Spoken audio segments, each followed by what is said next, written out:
नमस्कार साथियों, आपका स्वागत है जय बजरंग इंस्टीट्यूट पर। जैसा कि आपने देखा, कंकाल तंत्र के 2 वीडियो डल चुके हैं चैनल पर। ये तीसरा वीडियो है।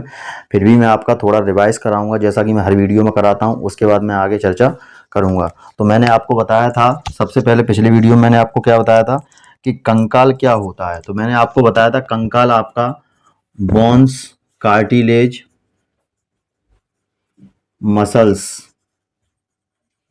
से मिलकर बनी हुई संरचना होती है। क्या बताया था मैंने आपको? बोन्स, कार्टिलेज, मसल्स से मिलकर बनी हुई संरचना होती है, यानी कि अस्थि, उपास्थि और मांसपेशियों से मिलकर यह बनी हुई एक संरचना होती है।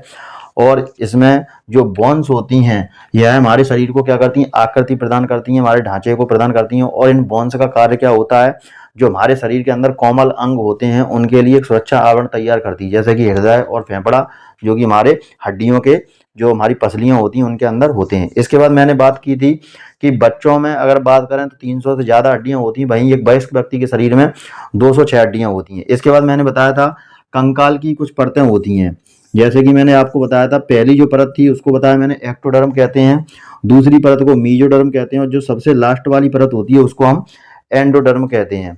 तो जो मीजोडर्म है, मीजोडर्म से ही कंकाल की उत्पत्ति मानी जाती है, क्योंकि इसमें मीजोडर्म में ही क्या होता है कि फैलोपियन ट्यूब के अंदर स्पर्म और ओवम की प्रक्रिया होती है, जिसके तहत जायगोट यानी कि भ्रूण का निर्माण होता है। वहीं से क्या होती है? कंकाल की उत्पत्ति हो जाती है।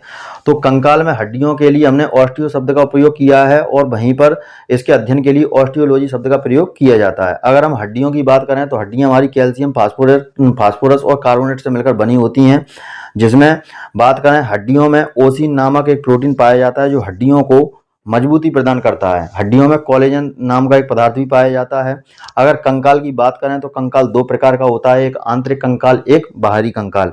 जो शरीर के अंदर उपस्थित होता है उस कंकाल को हम आंतरिक कंकाल कहते हैं, और जो शरीर के बाहर उपस्थित होता है उसे हम बाह्य कंकाल कहते हैं। आंतरिक कंकाल में कौन कौन आ जाता है? जैसे कि मनुष्य है, स्तनधारी जीव जंतु हैं, जैसे गाय, बकरी, भैंस, घोड़ा, कुत्ता आदि। और वहीं अगर बाह्य कंकाल की बात करें तो मच्छर हो गया, प्रवाल हो गया, कॉकरोच हो गया। तो ये सारे के सारे कैसे हो गए? तुम्हारे बाह्य कंकाल हो गए। और अगर कछुए की हम बात करें तो कछुए में आंतरिक और बाह्य कंकाल दोनों पाए जाते हैं। और यदि कॉकरोच की अपन बात करें तो कॉकरोच का यदि सिर काट भी दिया जाए फिर भी वह नहीं मरता है, क्योंकि उसको सांस लेने के लिए सिर की आवश्यकता नहीं होती है, क्योंकि उसकी बाहरी सतह पर कई प्रकार के छिद्र पाए जाते हैं जिनसे वह सांस लेता है। इसके बाद मैंने बताया था कंकाल को अपन 2 भागों में बांट सकते हैं। एक मैंने आपको बताया था एक्सियल, और एक बताया था आपको अपेंडिकुलर।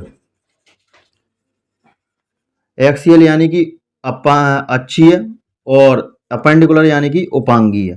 तो इसमें मैंने क्या बताया था, जो एक्सियल होता है हमारा ऊपर वाला भाग होता है, एक्सियल कहलाता है, जिनमें 2 हाथ छोड़ दिए जाते हैं। और नीचे वाला जो भाग होता है हमारा कमर से नीचे, उसे हम क्या कहते हैं? अपेंडिकुलर बोलते हैं। तो यहाँ पर एक्सियल वाले भाग में हड्डियां कितनी होती हैं? 80 होती हैं। और यहाँ पर इस वाले भाग में हड्डियां कितनी होती हैं? 126 होती हैं। इस तरीके से कुल मिलाकर हड्डियां कितनी होती हैं?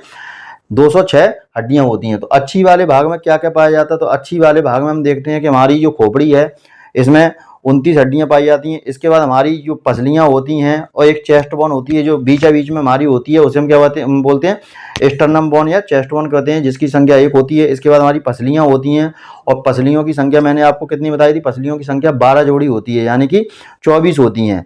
इसके बाद जो रीढ़ की हड्डी होती है, तो रीढ़ की हड्डी में संख्या कितनी बताई थी मैंने आपको? रीढ़ की हड्डियों में संख्या 26 होती है। यदि बच्चों में बात करें तो बच्चों में रीढ़ की हड्डी की संख्या कितनी होती है? 33 होती है। तो यहाँ पर इसके बाद जो तुम्हारा उपांगीय है, उपांगी में क्या बताया था? तो उपांगी में मैंने बताया था अग्रबाहु, हमारे जो दोनों हाथ होते हैं, यानी कि एक हाथ में 30 हड्डी और दूसरे हाथ में 30 हड्डी, यानी कि 30 जोड़ी हड्डियां पाई जाती हैं। पैरों की यदि बात करें तो पश्चबाहु इन्हें बोलते हैं। तो पश्चबाहु में यानी कि एक पैर में 30 हड्डी और दूसरे पैर में भी 30 हड्डी पाई जाती हैं। इसके बाद मैंने आपको बताया था जो अंश मेखला हमारे के कंधे होते हैं, तो इनमें 2 जोड़ी हड्डियां पाई जाती हैं। इन्हें कॉलर बोन भी कहते हैं, यानी कि 2 हड्डी इधर और 2 हड्डी इधर। और इसके बाद यदि हमने बात की थी तुम्हारी दूसरी हिप बोन, यानी कि श्रोणी मेखला इन्हें बोलते हैं, जो अपने हिप यानी कि नितंब की हड्डी बोलते हैं। तो इसको 1 जोड़ी हड्डी पाई जाती है, एक इधर साइड में और एक इधर साइड में। तो यहाँ तक कल हमने पढ़ा था, इसके मतलब पिछले वीडियो हमने देखा था। इसके बाद मैंने थोड़ा आपको बता दूं कि पसलियों की संख्या मैंने आपको बताई थी कि पसलियां हमारी कैसी होती हैं, और चेहरे की हड्डियां, खोपड़ी हड्डियां, उनके बारे में आपको बता देता हूं। तो खोपड़ी की हड्डी मैंने आपको कितनी बताई थी? खोपड़ी की हड्डी मैंने आपको बताई थी 29, जिनमें तुम्हारी जो मस्तिष्क की हड्डी थी, कितनी थी? मस्तिष्क की हड्डी और तुम्हारी चेहरे की हड्डी, चेहरे की हड्डी आपकी कितनी थी? चेहरे की हड्डी 14 थी। और बाद बाकी की हड्डी तुम्हारी कान की हड्डी की यदि बात कर लें तो कान की हड्डी कितनी थी तुम्हारी 6 थी। और तुम्हारी इनकी अगर बात कर लें तुम्हारी एक हॉइड था तुम्हारा, हॉइड एक हॉइड था। और तुम्हारा मस्तिष्क की बात करें तो यहाँ पर 8 थी, 14 8 22 28 1 29, ऐसे इस प्रकार मिलाकर कुल खोपड़ी में कितनी हड्डियां होती हैं, 29 होती हैं। तो मस्तिष्क की हड्डियों के लिए मैंने क्या कहा था, क्रैनियल या क्रोमियम शब्द का यूज किया जाता है उपयोग, क्योंकि इसको मस्तिष्क का ब्रेन बॉक्स कहा जाता है। तो खोपड़ी की हड्डी मैंने कैसे बताई थी, फ्रंटल एक, पैराइटल यानी कि कॉन्शियस सबकॉन्शियस माइंड दो, इसके बाद ओसीपिटल जो गर्दन के पीछे गड्ढेनुमा संरचना होती है उसे हम ओसीपिटल कहते हैं, एक पाई जाती है। इसके बाद मैंने बताया था टेम्पोरल कान के पास पाई जाती हैं 2। इसके बाद इसे फिर स्पेनॉइड आंख के पीछे, और इसके बाद मैंने बताया था तुम्हारा कौन सा, तुम्हारा ये सामने जो इंफ्रानेजल इसे बोलते हैं। तो ये कहाँ पर पाई जाती है, नाक के ऊपर वाली ये हड्डियां होती है, इसे क्या बोलते हैं, इथेमॉइड बोलते हैं, इसे क्या बोलते हैं, इथेमॉइड इसे बोलते हैं। तो ये तुम्हारी हो गई कि कौन सी हड्डी हो गई तुम्हारी, मस्तिष्क की हड्डी हो गई। इसके बाद चेहरे की हड्डी, तो चेहरे की हड्डी के लिए मैंने आपको क्या बताया था, जहां हमारा चश्मा लगाते हैं, चश्मे का जो स्टैंड टिके जाता है उसे हम क्या बोलते हैं, नेजल बोलते हैं। और नेजल की संख्या कितनी होती है, 2 होती है। इसके बाद इसके अंदर होती है इंफ्रानेजल, वो भी 2 होती हैं। कौन कौन सी हो गई तुम्हारी, नेजल, नेजल कितनी हो गई 2, फिर इसके बाद इंफ्रानेजल, इंफ्रानेजल, इंफ्रानेसल कितनी हो गई तुम्हारी, इंफ्रानेसल भी तुम्हारी हो गई 2। इसके बाद फिर होती है तुम्हारी एक बोमर, जो साथ नाक की सीध में होती है, उसे क्या बोलते हैं अपन, बोमर, एक नाक की सीध में बोमर हो गई। इसके बाद पैलेटाइन, पैलेटाइन यानी कि नाक के अंदर होती हैं ये भी हड्डियां, तो 2 हड्डियां ये होती हैं, कौन सी होती हैं, पैलेटाइन, पैलेटाइन कितनी हो गई 2। इसके बाद फिर हम देखते हैं जहां पर हमारे आंसू निकलते हैं, जहां पर हमारे आंसू निकलते हैं, कीचड़ वगैरह आ जाता है, उसे बोलते हैं लेके रायमल, लेके रायमल कितनी होती है 2, लेके राइमल, तो लेके राइमल की संख्या कितनी होती है 2 होती है। इसके बाद अगर हम बात करें लेके राइमल के बाद अगर आगे हम देखते हैं तो हमारे जो जायगोटिक, जहां पर लड़कियां लस्कारा लगाती हैं, तो इसकी हड्डियां कितनी हैं 2, जाइगोटिक, जाइगोटिक, तो इनकी हड्डियां कितनी हैं 2, क्योंकि इनको चेकबोन भी बोलते हैं। इसके बाद हम बात कर लेते हैं तुम्हारी, इसके बाद और कौन सी हड्डियां हमने बताई थी आपको चेहरे में। इसके बाद चेहरे की हड्डियों में मैंने बात की थी आपकी, ये हो गई, और तुम्हारी लेके राइमल हो गई। इसके बाद जबड़ा, नीचे का जो जबड़ा होता है उसे बोलते हैं हम मैंडिबल, यानी कि यह एक हड्डी से मिलकर बना होता है, कौन सा, मैंडिबल। और इसके बाद मैगजिला, जो ऊपर वाला जबड़ा होता है 2 हड्डियों से मिलकर बना होता है, कौन सा, मैगजिला, मैगजिला 2 से मिलकर बना होता है। तो कितनी हो गई 2 4 6 7 और 2 9 2 11 12 और 2 14। तो जैसा कि मैंने आपको बताया था चेहरे की 14 हड्डियां मैंने आपको याद कराई, और मस्तिष्क की आपको हड्डियां याद कराई। इसके बाद कान की हड्डियां, कान की हड्डियों के लिए मैंने आपको ट्रिक बताई थी, वो ट्रिक क्या थी, मिस ट्रिक थी, यानी कि मेलियस, इनकस और स्टेपिस, यानी कि ये दो और ये दो, और जो सबसे छोटी हड्डी होती है शरीर की उसे कौन सी हड्डी कहा जाता है, स्टेपिस सबसे छोटी हड्डी होती है। इसके बाद मैंने हॉयड, हॉयड यानी कि इसे जीव की ग्रंथि भी कहते हैं, यू के आकार का होता है, फांसी लगने पर सबसे पहले यह टूटती है। तो यहाँ तक, और इसके बाद फिर अपने क्या देखा था, ये हमारी कौन सी हो गई, चेहरे की हड्डी हो गई, मस्तिष्क की हड्डी हो गई। इसके बाद फिर हमने देखा था अच्छी और उपांगी, यानी कि यहाँ पर अपन ने पसलियां भी देखी थी, बीच में पसलियां देखी थी। तो पसलियों में अपन ने क्या देखा था, अच्छी भाग में सबसे पहले अपन ने क्या देखा था, अच्छी भाग में सबसे पहले अपन ने देखा था पसलियां, पसलियां कितनी होती हैं 12 जोड़ी होती हैं। और एक चेस्ट वन होती है, चेस्ट वन यानी कि बीच में एक होती है। और इसके बाद पसलियां जो हमारी होती हैं 7 जोड़ी होती हैं, 7 इधर 7 इधर, यानी कि कितनी हो गई 14। इसके बाद इन 7 जोड़ी पसलियों को क्या कहा जाता है, सत्य पसली कहा जाता है।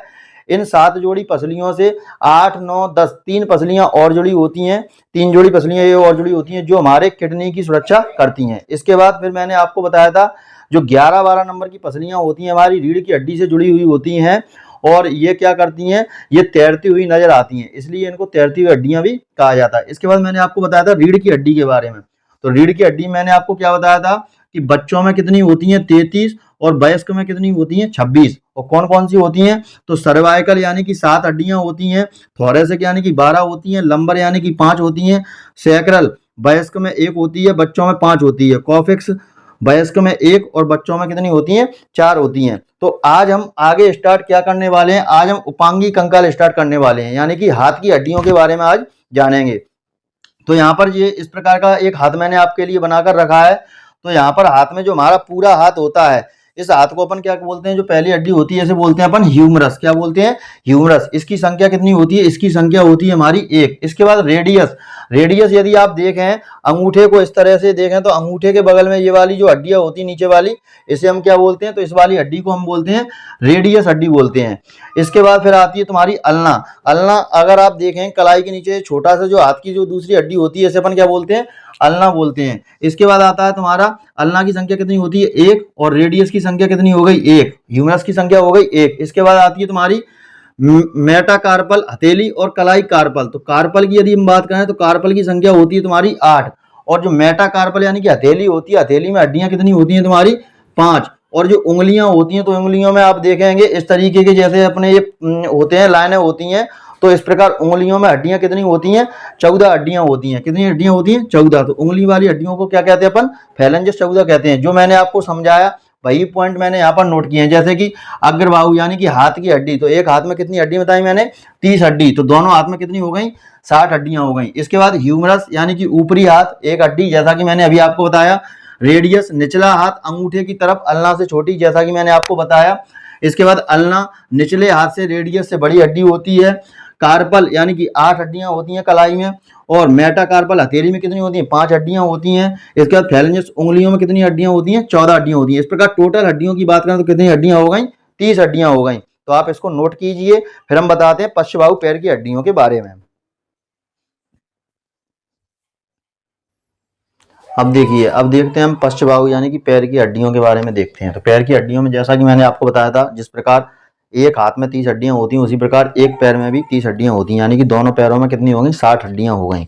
तो जो पैर की हड्डी होती है, इसको उरु अस्थि के नाम से भी जाना जाता है। किस नाम से जाना जाता है? उरु। यह शरीर की सबसे लंबी हड्डी होती है। इसके बाद यहाँ पर अपन पैर की संरचना देखेंगे तो पैर की संरचना में जो ऊपर हड्डी जुड़ी होती है वह हिप बोन से जुड़ी हुई होती है। जैसा कि मैंने आपको बताया था, हिप बोन कितनी होती है? एक जोड़ी होती है, एक इधर और एक इधर। इसके बाद जो जांग में हड्डी पाई जाती है उसे हम फीमर कहते हैं। यह सबसे बड़ी हड्डी होती है शरीर की। इसके बाद पटेला यानी कि जो हमारा घुटना होता है, घुटने पर जो कटोरी नुमा संरचना होती है उसे हम क्या बोलते हैं? पटेला बोलते हैं। और इसकी संख्या कितनी होती है? 1 होती है। इसके बाद पैर में जिस प्रकार से हमारे हाथ में ह्यूमस और रेडियस 2 हड्डियां पाई जाती हैं, इसी प्रकार हमारे पैर में भी 2 हड्डियां होती हैं आगे पीछे। जो पीछे वाली हड्डी होती है उसे हम फिबुला कहते हैं। और जो आगे वाली हड्डी होती है उसे हम क्या कहते हैं? टीनिया कहते हैं। इस प्रकार हमारे पैर में एक ऐसा टखना सा होता है एड़ी से ऊपर, तो उस टखने को क्या बोलते हैं? अपन टार्सल बोलते हैं। और इसमें कितनी हड्डियां पाई जाती हैं? इसमें 7 हड्डियां पाई जाती हैं। इसके बाद जो हमारा पैर का पंजा होता है, जो तली होती है, तो वहां पर जिस प्रकार हथेली में हमारी 5 हड्डियां पाई जाती हैं, इसी प्रकार जो तली होती है, पैर का तलवा होता है, उसे क्या बोलते हैं? मेटाटार्सल।